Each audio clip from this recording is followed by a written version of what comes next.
Project ఏపీకి జీవనాడి అని మరోసారి నొక్కి చెప్పారు ముఖ్యమంత్రి చంద్రబాబు నాయుడు. గురువారం పోలవరం ప్రాజెక్ట్ ని పరిశీలించిన చంద్రబాబు 2027 చివరికల్లా ప్రాజెక్టుని పూర్తి చేస్తామని ప్రకటించారు. అంతేకాదు గత ప్రభుత్వం ప్రాజెక్టుని పూర్తిగా నిర్లక్ష్యం చేసిందని, ఇది జాతికి తీవ్ర ద్రోహమని మండిపడ్డారు. 73% పనులు పూర్తి చేసిన తమ ప్రభుత్వమే ఈ ప్రాజెక్టును పూర్తి చేయడమే కాకుండా నిర్వాసితుల్ని పూర్తిగా ఆదుకుంటామంటూ భరోసా ఇచ్చారు.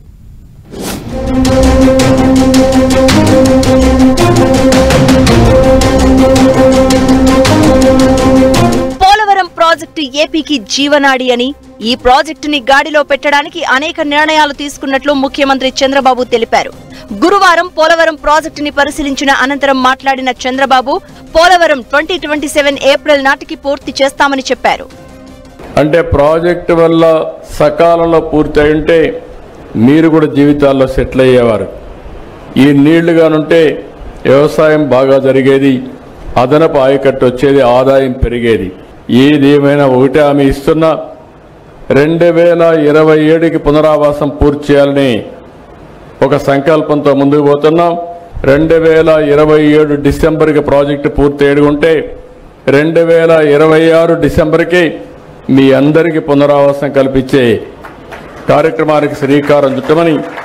పోలవరంతో రాష్ట్రమంతా కరువు రహిత ప్రాంతంగా మారుతుందని చెప్పిన చంద్రబాబు కేంద్రం సహకారంతో ప్రాజెక్టు పూర్తి చేస్తామన్నారు. వైఎస్ఆర్సీపీ హయాంలో ప్రాజెక్టుని నిర్లక్ష్యం చేశారని, ఇది జాతికి తీవ్ర ద్రోహమన్నారు. అసలు డయాఫ్రామ్ వాల్ దెబ్బతిన్న విషయం కూడా గత పాలకులు గుర్తించలేకపోయారని ఆవేదన వ్యక్తం చేశారు. తమ హయాంలోనే పోలవరం 73% పనులు పూర్తి చేసినట్లు గుర్తు చేశారాయన.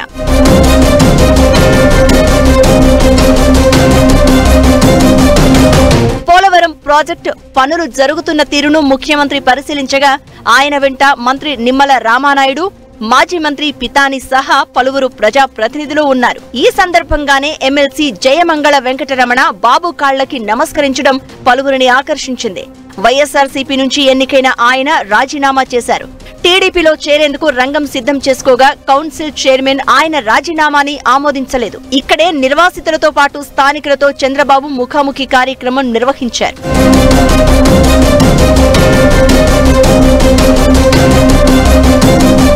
మరోవైపు పోలవరం ప్రాజెక్టు R&R పనులను వచ్చే ఏడాది జులైకి పూర్తి చేస్తామని, డయాఫ్రమ్ వాల్ పనులను ఈ ఏడాదే పూర్తి చేస్తామని చంద్రబాబు హామీ ఇచ్చారు.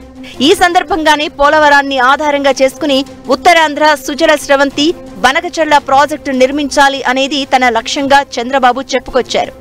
పోలవరం పర్యటనలో భాగంగా ముఖ్యమంత్రి చంద్రబాబు పోలవరం ప్రాజెక్టు క్యాంప్ కార్యాలయంలో ప్రాజెక్టు పనుల పురోగతిపై అధికారులను వివరాలు తెలుసుకోగా సీఎం పర్యటనకు భారీగా భద్రతా ఏర్పాట్లు చేశారు.